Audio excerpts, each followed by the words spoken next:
So, alright, friends, welcome to Night X Chess. Today, we are analyzing a game played between Boris Spassky and Mikhail Tal in 1979. This is also a brilliancy game. In this game, Mikhail Tal just sacrificed a bishop on h2 square and won the game because there were no any other chances to save the checkmate, and Boris Spassky resigned in this game. So let's start the game without wasting time. We'll just go through some opening moves which are natural. d4, knight f6. In this game, Queen's Indian defense was played and the variation was Spassky variation, Spassky system. So d4, then knight f6, c4, e6, knight f3, b6, planning to develop bishop on long diagonal. And normally in many cases we see that the bishop, when it's on long diagonal light square bishop, it's very deadly.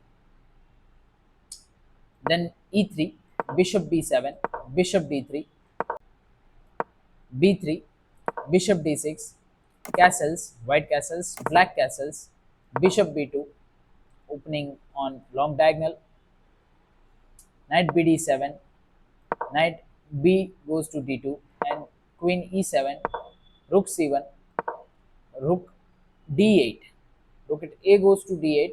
Both sides are creating some imbalances. So a rook is on d1 and a rook is on c1. Then queen c2, and here black tried to break the center. White captures c takes d5, e takes d5, d takes c5, and b takes c5. Now the both pawns here, black has made pawn island. See, this pawn is aside and these two pawns together and these three pawns together. The island, three islands are made, first, second, and third. Now black can just use these two pawns fast and try to break here something that he can get his pieces into the game very fast. White played queen c3. Maybe white is trying to come here and try to attack the pawn because this pawn will be weak, and the rook, once it moved, it has to go back to protect the pawn. Then black played rook f goes to e8, trying to get the full file. Now we can clearly guess the planning of black, that he wants to push the pawn, and when white captures, because the queen is here, white must capture the pawn and he will get the full control over e file, and he wants to open e file that he can enter the white's camp. Rook f goes to d1 and then he pushed the pawn on d4. So here the moment came after a move where white just lost a position because of a mistake. We'll see just further. Also, we can see there are two bishops already on the board, two knights, two rooks. All the pieces are on the board. Just two pawns got exchanged, and the game is in the middle game. Pawn captures, threat on queen. Here, white could capture the pawn and just be the pawn up, but white didn't do that and just made a mistake.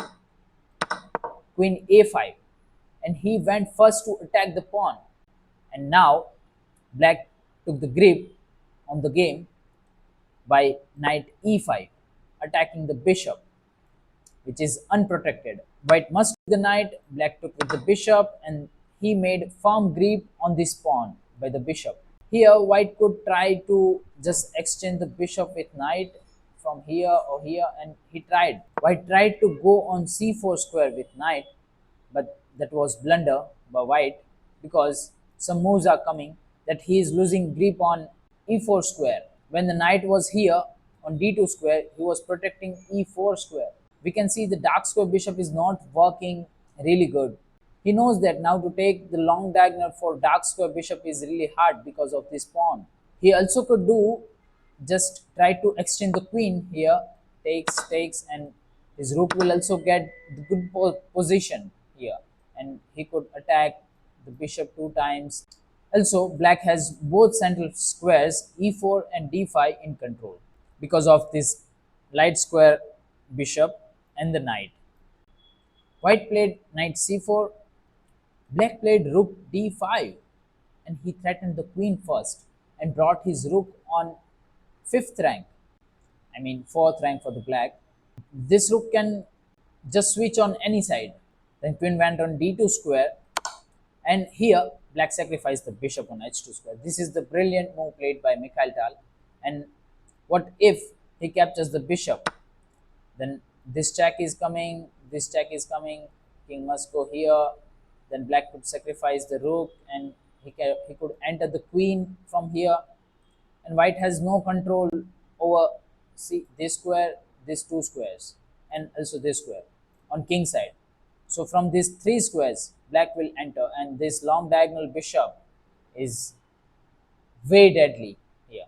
Here white captured the bishop, but what if he does not capture the bishop? Then he will be a pawn down. Then this knight can come on g4 square, the rook can switch, and then queen can come here, and the bishop goes back, losing the queen. There are some possible moves on play on king side, but here king took on h2 square, and then black gives check with rook h5, king g1, and then knight g4. Actually, here white resigned because of some possibilities. He cannot push the pawn because of this checkmate, as well as he also cannot push the pawn because this square is already occupied by the knight, and this checkmate is coming. If it takes, queen comes, white goes on g1, queen check, f2, and then this is mate. He cannot go on f1, this is also mate. So because of these possibilities, here white resigned, Spassky resigned, and this game was won by Mikhail Tal. So that was it. I hope you liked the game, and thank you for watching, and bye for now.